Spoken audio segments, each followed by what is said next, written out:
Hey you guys, it's Amani Jackson with the Queenhood, bringing you some of the latest, funnest, most fantastic interviews with our queens around the world, letting you know what they're doing and how you can stay connected.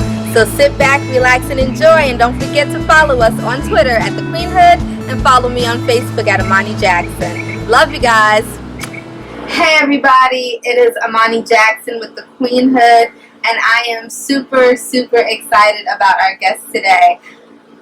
I have with us Verlyn Tarlton, and I'm just going to tell you why I'm so excited just so that you can understand.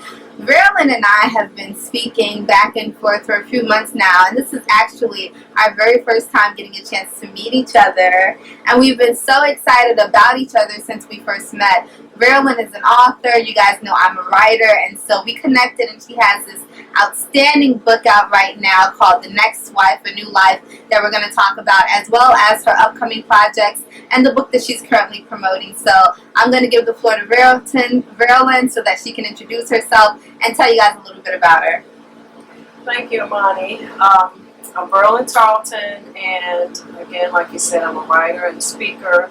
I have 5 children and a husband that's very supportive.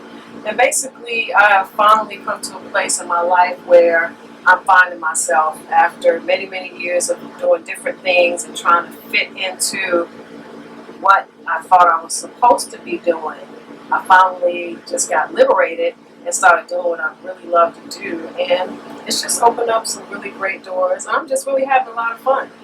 Well, I'm telling you guys right now, Verlyn is about to have a lot of fun, and I'm jealous. So we're going to let you guys know what she's up to. However, you know, it's really interesting that she just said you're just finding yourself, because a lot of younger people don't understand, you know. Young people always think that they have everything figured out. Y'all amuse me, because when y'all get into y'all 30s and 40s, y'all will be like, what have I been doing my whole life? You know, it takes life experiences to really get an understanding of who you are, and therefore what you want to do and how to do it, because even if you know what you want to do, what way works best for you. So I'm super excited. So Verlyn, when Verlyn and I first met, it was regarding it was your first book, right? Her first book, The Next Wife, A New Life, and it was so interesting to me because the book discusses people coming together in a relationship when there's a previous relationship and an ex and potentially children, and that ex doesn't want to let go. And it was so ironic because at that moment I was going through that same situation. I wasn't a wife, but I was a girlfriend. I just knew I had the situation under control, and I ended up having to read Verlyn's book. Even after, you know, she and I had become friends, I was like, I need this as a resource. And even though I didn't apply all of the advice she gave, which is phenomenal, I should have applied it. I might have saved myself some headache, but I didn't, and that went down the drain. But the book is phenomenal. So anyone out there who is currently in a relationship, struggling, you know, with an ex, or if you are an ex and you're struggling to let go, pick up the book. It's called The Next Wife, A New Life. You know, Facebook, Verlyn, she'll walk you through some things, because, you know, it's really important to protect our relationships, and the book is awesome. It's just awesome. You want to talk about it for a second? Let them know about it. I painstakingly wrote it from experiences of my own, as well as after putting the book out. Well, actually talking about writing the book, other people started saying, oh, I went through this, I went through that, you know, this happened. Prior to that, when I went through the experiences, there wasn't a resource. I didn't know anybody because all of my friends had just married, you know, a husband who had been married before, and so I didn't have a resource, which is why I wrote the book after I kind of got through it. But then when I started talking to different people about I'm writing this book, and I started giving some scenarios, then I found out it's a lot of people out there going through it. A lot of people. I just didn't know it at the time. Yeah. And so I pulled some different resources, and I wrote it out of total love and wanting to reach out to other women who were in my situation and, like myself, could not find a resource. And instead of just going through it blindly and just wanting to pull your hair out, you can pick up something and say, oh, somebody's been there. Pull your hair out, stab somebody, else's hair out. Somebody, go throw a brick through a window. We don't do that no more? Okay, never mind. But it's real because, as women, we already know men think differently from us. And so we're racking our brains like, how do I get him to understand this? And in the book you mentioned, sometimes because men try to keep the peace between the ex and the mother of their children and then the new woman that they love, they're stuck between a rock and a hard place, and they have a hard time, like, what should I do as a man? And then sometimes because of the manipulation tactics, they're oblivious to what's really going on, but the other woman knows she's breaking up that happy home, and the man just thinks women are crazy, so they're like, oh, she's just being a woman. No, she has a game plan, and it's in full effect, So if you are a husband with a new woman and an ex, if you're, a man whose wife has an ex that won't let go, anybody, if you're in any type of relationship, I just think the book is a good resource. It'll keep you out of jail. It'll keep your relationship together. So look up The Next Wife, A New Life by Verlyn Tarlton. Verlyn is Verlyn. Tarlton is Tarlton. And we'll have her links at the end because I think you all should check it out. So moving forward to what you're up to now. Yeah, so we have with us, who's this? Who is this fellow? This is Swift Walker. I went in a total different direction. That's okay. Writers are very talented and we never stick to one path. Okay, so this is Swift Walker. This is a character from the book. And as a writer, like you said, we don't stick to one path. I never in a million years said I wanted to write children's books. I have children and that was it, I like relationships, I like adult things. But being a mom, I have 5 children altogether, 2 that are grown, I have 2 grandbabies. Even from when they were very, very young, there was such a disparity of books that were positive, written about black children, black families by black authors. And it was so bad, and my daughter still has some of these books. I would get a book because I liked the storyline, and I would literally take a crayon or a colored pencil, and I had to go page by page, and I shaded everybody in dark brown. I would shade them in black. I would do the hair black because I love the story, picture book, but I could not find just like a plethora of books that looked like my daughter, who's brown skinned, who didn't have long flowy hair, Goldilocks, that whole thing going on. The same thing with my oldest son. And so I would buy books and I would go home before I even read it to them, and I shaded every single page, every single person. Sometimes I colored the dog. I mean, I wanted the influence of what they were visualizing to connect with who they were. And so I did that for years. And then I started all over again with, I call it the second batch of children. And I found myself doing the same thing. But of course you can't do that when you have library books. And so I was just having a conversation with the children. I was in the van and we were just kind of being silly. And I said something like, suppose I started walking from home and then I couldn't stop. Then I kept on walking out of Virginia and I started walking. I just named all these places. And I said, suppose I kept walking right out of America. And they just cracked up. They thought it was the funniest story. And then I said, suppose I walked to Africa, and I just played around, and they thought it was funny. And I guess about a year later, I actually sat down and penned the book. I said, wow, this could be a good book. I think my daughter even said, why don't you write that book? Because, I was in full writer's mode, And that's what I did. So I didn't intentionally say, I'm going to go and write a book for children. I told a funny story. About a year later, came to me, hey, this could be potentially a good book. And then, of course, I said, I'm going to make the characters look like our children, brown skin, and I wanted them to be really brown skin, like noticeably. I didn't want it to be any doubt, leave no doubt, and I wanted the hair to be curly and full and thick, and so that's what happened. I sat down, I penned the book, I shot it out to a couple of friends. What do you think about that? Everything was, wow. I like that. Him walking from continent. I don't want to give too much away. But, so that's where did what you get happened. the name Swift from? Because you're reading the story, he walks fast everywhere he goes. Okay. And so I wanted to find like a smooth kind of name. Yeah. I have 3 sons, and I couldn't choose one name for the sons. Then I didn't want to choose another name and somebody, well, where'd you get that name from? So I just wanted to use a word of someone I didn't know, and I don't know anybody named Swift. I think And it's so- a fly. I love it. Yeah. I don't.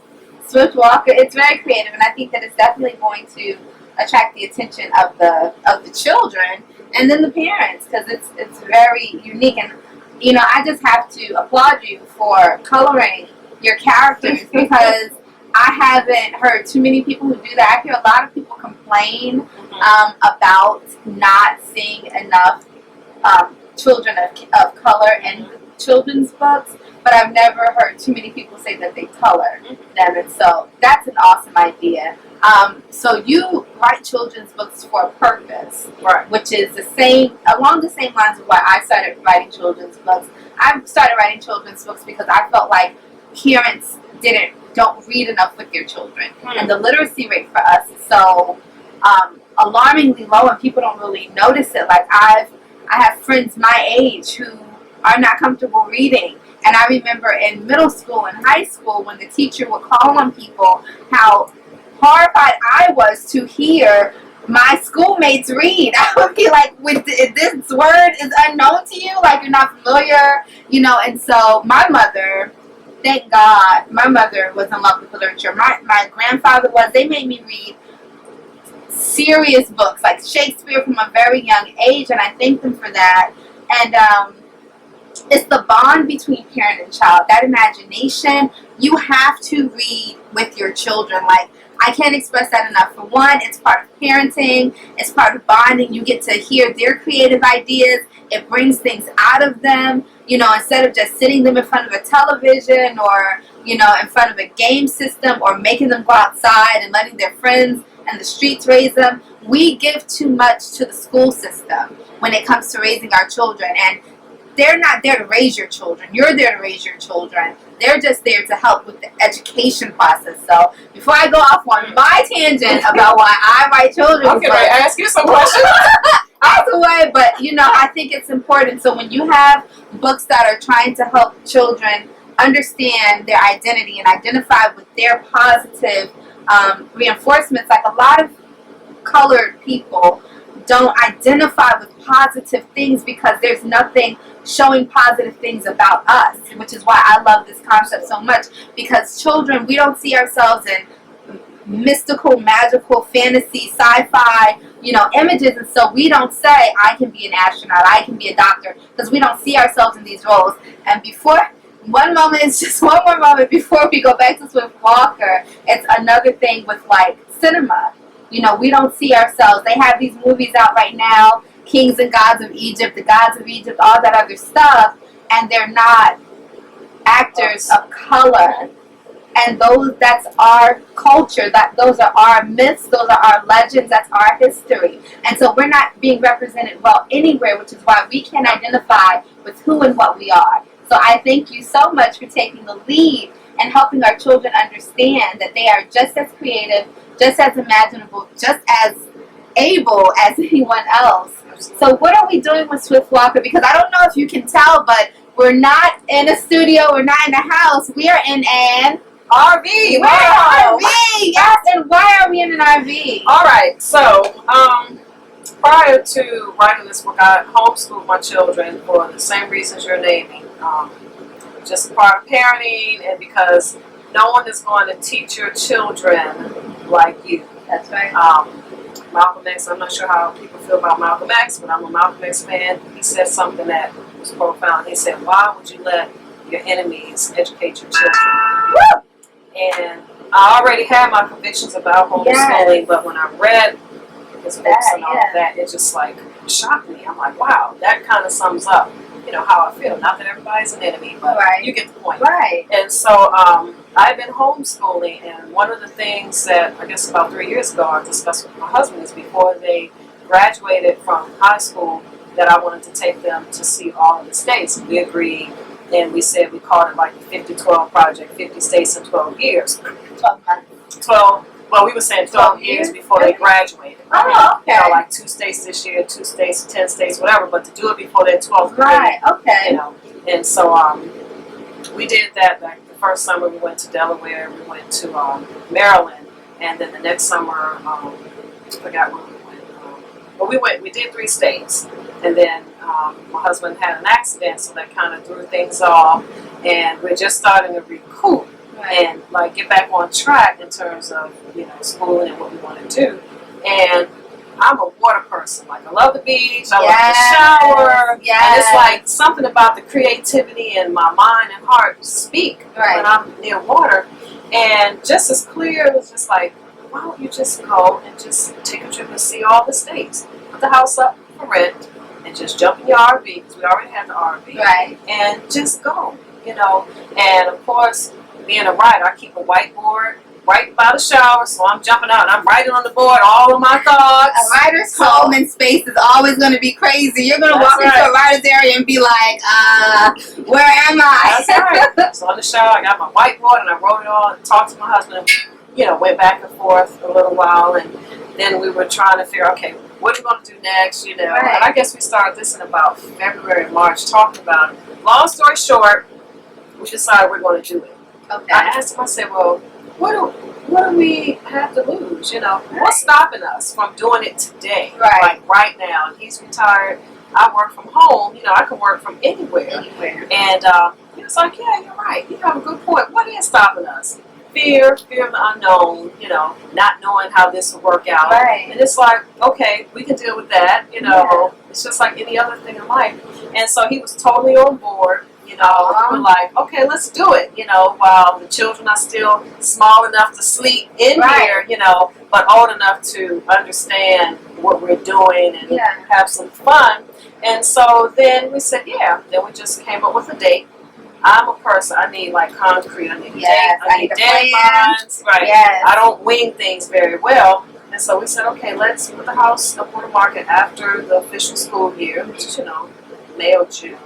And we called up an agent, we got the ball rolling, we said, this is what we want to do, we want to do this. And even though, you get little bumps in the road sometimes with your plans, things don't always go exactly how you plan, or you face opposition, or people tell you, don't do that, how could you do that, and you can't live like that with 5 people, and, all those different things. It's like, once we just made up our mind that we're going to do it, and we called the agent, and then the agent came out, and I'm so serious. We had our house on the market maybe 3 or 4 days, and we got a phone call that somebody wanted to rent it. I mean, that's phenomenal. You usually, you might have a month or 2 or whatever. And so before we knew it, we had a renter, we had a contract, we had everything sealed, the deal was done. And it's like, whoa, Yeah, because we're sitting here and like, actually the RV is still parked on her property. And so I get here and they're like people that I knew were not her at the door, and I'm like, okay. So I look at the RV and it's just so interesting because she's watching a family live in her home from the RV and her yard on her own property, and her kids are seeing. And so I just think that that's phenomenal. And you were mentioning that your husband is in the process, because you guys are still selling your belongings to minimize so that you can get on the road. And how does that feel to have to let go of things that were so near and dear to you for this, that sacrifice? That's a good question. And maybe 5 or 6 years ago, I would have been like, oh, I love my this, I love my that. But I adopted a new attitude and a new philosophy, which is hold on to things loosely. I mean, literally, I hold on to everything loosely. That don't mean I don't enjoy it. I love it. I love my home. I walk in, I'm like, oh, I love this house, it's beautiful. But I can let it go. It's a home, but it's not who I am. And I think that holds so many of us back from moving forward and stepping out into something new, because we have so many things that we're holding on to so closely, and they're keeping us back. And we have to learn how to close one chapter and walk into the other and just be like, you know what, I had it, I enjoyed it, those memories are there, what else is there? Because you can't keep obtaining things if you're holding on to so much. So yeah, hold on to things loosely, you guys. You heard it from Verlyn. She's teaching us stuff here. So how does Swift fit into this journey that you're about to embark on? Okay. Well, just to give you a little tip or hint about the book, he walks and he visits all the different continents. So, of course, at this age and stage, we're not ready to make that big step yet, because that's a financial thing. And the children, we want them to be a little older. So what we decided was to incorporate 2 things. number one, to hit the road, which is we're going to see all the states in maybe a year or 2 years. But definitely this whole year we're going to travel when we leave in July and see as much as we can in that time. And so having the book out, because I have 2 more books out with Swift Walker. He visits the oceans, and it names all the oceans. And one, he walks into outer space, which deals with the planets. And you mentioned this earlier. Oh man! At the end, I'm going to give this away. After he comes back and he's talking to his sister or his dad, and he's told him all the planets, his sister says, "Wow, you could be a great astronaut." So when you said that, I was like, yes, that's what I'm talking about. Putting those messages in there. We digress a little bit. But, that you can be all of these great things, anything you want to be. And so while we're touring the States, my heart and my passion is there's so many children out there who don't have opportunities, whether they don't have money to go to book fairs or maybe they just have parents who are not really into the whole book and literacy thing. Well, I'm going to gift one child in every state we visit a hard copy of this book. I have a box full of them. And if anyone is in publishing or a writer or anything, hard copies are more expensive than soft copies. They're more expensive to publish, print, and distribute. And so that is phenomenal because I think hard copies are better for children anyway. So how is it that you're going to be interacting with these children? Do you have something set up with schools in the areas, daycares, libraries? What are you doing? Well, I'm working on that, and my publisher is working on that. Okay. Basically, I'll give, we're traveling, and we have an itinerary sort of. Right. It's not like it's in stone. We're going to hit this state, and kind of make a loop. And so what I'm doing is I'm telling my publisher like a month ahead, okay, it looks like we're going to be in Tennessee. And so they can contact bookstores or schools or daycares in Tennessee, and then I'll work through them. And so they say, okay, you can go to this bookstore for book signing on such and such a day. And for me personally, we might be shopping in Walmart. And if I see a mom and 3 little boys, and I look at them, I might just go and say, hey, I'm an author. I'm from, I'm saying King George, I'm really a native Washingtonian, but, would you mind if I gifted your child this book? And so it can go either way. I might do it at a book signing, or I could just do it if I'm in the store, and see a child that really speaks to me. Right. And I'll do it and just give them a book, free, no strings attached. But if it means that I can put this child, especially in a little black boy's hand, this book in a little boy's hand, and it looks like him, and his hair looks like this, then, that's the impact that we're looking for. Yep, getting it so they can see it and say, oh, wow, I didn't know this was here in Africa. I didn't know the Nile River was in Africa. I didn't know what all these continents had this type of animal. So it's learning, it's an adventure, and then it's also saying, hey, maybe I want to see this place one day. That's right.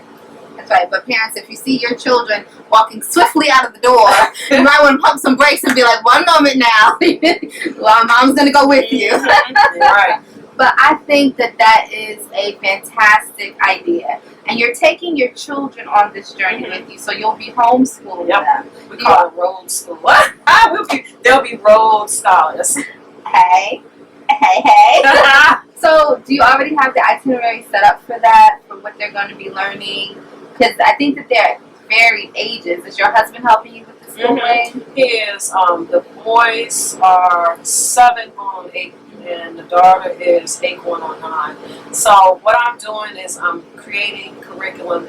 It's not going to be like the strict, you got to do math from 9 to whatever. And it's not. It's very laid back, relaxed, because right now what I'm focusing on is experience. Okay. So the books are fine, but if you open up a book and you read about the mountains in, I don't know, you read about Yellowstone Park. That's nice. You can see the images and read about it. But I want to take them there. Right. And so it's a different type of learning. It's a hands-on learning where they will be able to touch places and see things, and they each have sketchbooks, and we'll come back and we'll do a review, but they can sketch out what they saw. We just decided this like last night. We're leaving tomorrow night for Father's Day. We're going to go to Newport News Park, and we're going to stay for about 5 days. And so I've already discovered, I didn't even know Ella Fitzgerald is from Newport News. Really? But there's a museum there that has all of her artifacts in it. There's another house museum, a guy, Joseph Thomas Newsom, who back in the 1800s came. Yeah, we're going to see that. And there's another house, James, can't think of his last name, but he was a slave. He escaped and went on to go to law school, graduate from Howard, became a lawyer, purchased all these different properties in Newport News. Yeah, wow. One of them he turned into a first hospital for black people. And so all these museums exist, so we're going to take them. So I have copies, I don't have them here, but I run off the copies, and so I'm going to talk about the person. We'll, review their lives, what they did, and then I'm going to take them to go see the museum and the artifacts and all of that. And to be traveling the country, they're going to get such a rich experience from that. I think that we met through Aisha. I had a business coach. Her name is Aisha Johnson, and Aisha Adams, and she's amazing. She's amazing. If you follow me on Facebook, you can look through my friends list. She's up there, Aisha Adams, and Verlyn worked with her also, and Aisha is also a homeschooling parent, and that's the same thing she does. She goes out and she teaches her son, out in the environment and not just with the book. Is there a program that you use for your homeschooling? Do you follow any type of framework from any company or any other leaders in homeschooling? I use different books from different places. There's something now that I'm looking into, I'm going to order, called Teaching Textbook. And it's basically, it does all math from kindergarten through 12th grade. And they send you discs and they send you a book. And so you can work through your own pace. If you're third grade, you get whatever their third grade curriculum is. And so my daughter would be able to pop the disc in, put on her headphones, get on the laptop, and do her math. And the same thing with my boys. They can share it. They're in the same grade. And so that is something very specific that I'm doing. There's another guy, he's on Facebook too, Dr. Kamari. Okay. And he's into homeschool and revolution and liberation. How do you spell his name? Dr. Kamari. Okay. Yep. Kamari. Yeah. So any of our parents out there who might want to look into homeschooling, that little segment was just for you, because I know that with the way the schools are teaching toward the SOLs, a lot of children and parents aren't on the same page with learning, because the way our generation was taught was a lot different. And if you're really an active parent and you see what some of the school systems are doing, it's not really fly right now for our kids. And so a lot of people are moving toward homeschooling so that their children can be educated properly, learn with their kids so that you know what it is that they are being taught in school. So that's just a resource for you if you want to look into it. So I see that we have this map behind you. Oh, yes. Yes. This is the map, and usually we spread this out right on our table. And, we show the children where we are, which is Virginia. I'll show them, where I came from, where I was born in D.C. And so we take this and we map out our course. Originally, we were leaving, I don't have my glasses on, but we were leaving Virginia. We were going to West Virginia, Ohio, Indiana. But then my husband was like, well, let's not go through the mountains yet. Right. Let's just do a little, flat land traveling since it's our first month or two. And so we're looking to go to Virginia and go to Tennessee.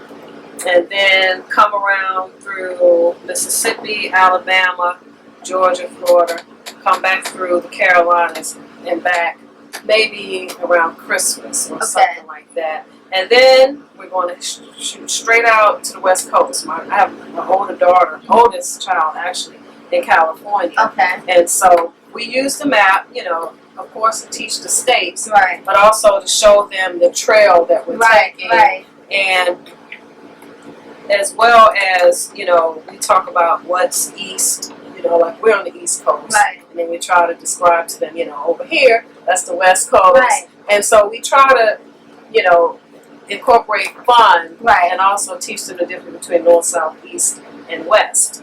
Okay. And, it's fun. They like to do it. They have a puzzle that they put together, and I also have a plain white copy like this, and it has a state. And whenever we visit a state, what they'll do is they'll shade it in. Okay. And then we leave them and go to the next state, then they'll shade it in. So it's something that helps them keep a track of the direction that we're going and learn our states. And like I said, just a fun way. And I really want them to learn some map skills. Right. And I grew up around maps and globes and all of that. And I'm hoping they'll enjoy it. And this is just a visual to put with for them. the visuals when they get to make it real. Mm-hmm.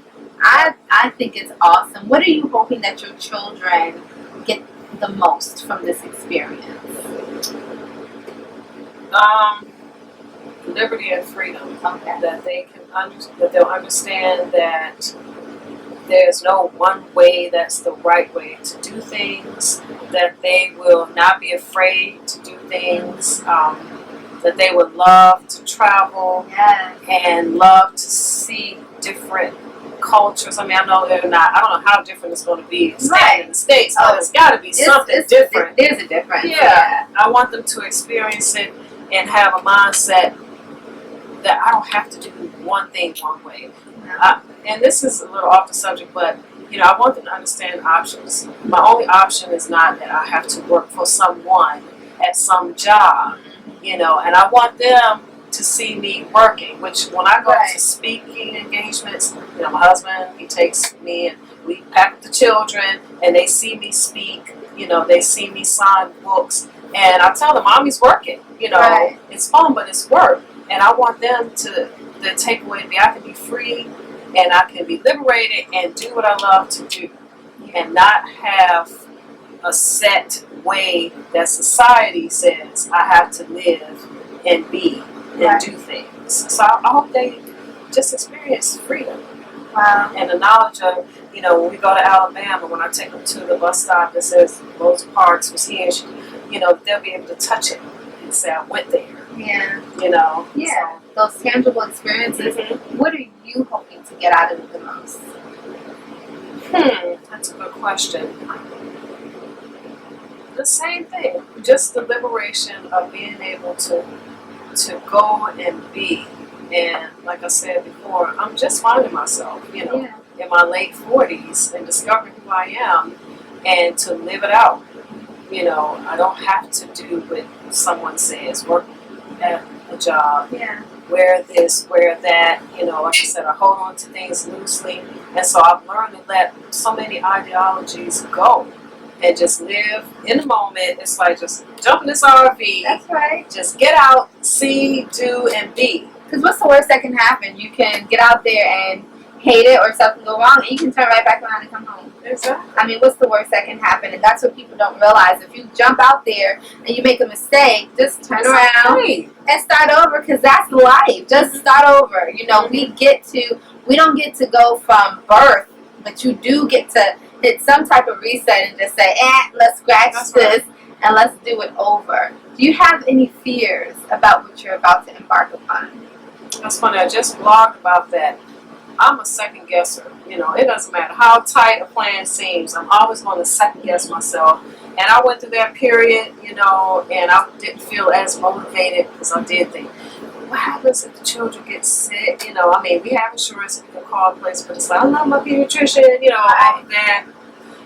You just feel it, and then you say, I'm still going. That's right. You just work through the feeling, don't stop, and it's like, you can only foresee so many things. Yeah. You just deal with it when it comes up, And probably I'm just praying for them to stay healthy for the next year, Right.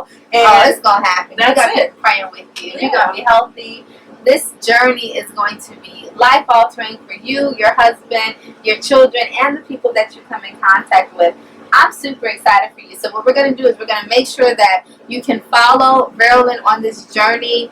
I'm going to post all the links to her Facebook, all of her social medias, her blog at the end of this interview so that you can follow her. And please reach out to her if you know any facilities, any birthday parties, any schools, any daycares, libraries, churches, anything, and you would like for her, Swift Walker, and her family to stop by and visit you guys on her amazing RV journey across this beautiful nation. Verlyn, do you have anything else you want to say to our viewers? Amani is amazing. That's all I can say. Amani is just amazing. She could just bring out the best. And I'm so thankful to Aisha for connecting us, because it was like love at first sight, at first conversation, basically. And thank you. You are awesome at what you do. Thank you just you are so so much. serious. Oh. She is the business, all right? She's Well, serious. We're about to have some girl talk, because like I said, it's the first time we got to meet each other. And then I have my beautiful videographer behind the scenes who also does an amazing job with any video I ever do. So we're going to have some girl talk, but you guys continue to follow the Queenhood online at thequeenhood.com. Follow me on Twitter at thequeenhood, and follow me on Facebook at Amani Jackson. And, you know, hit us up, because maybe we can come to where you are and have some amazing girl talk interviews like this with empowering women. Talk to you guys later.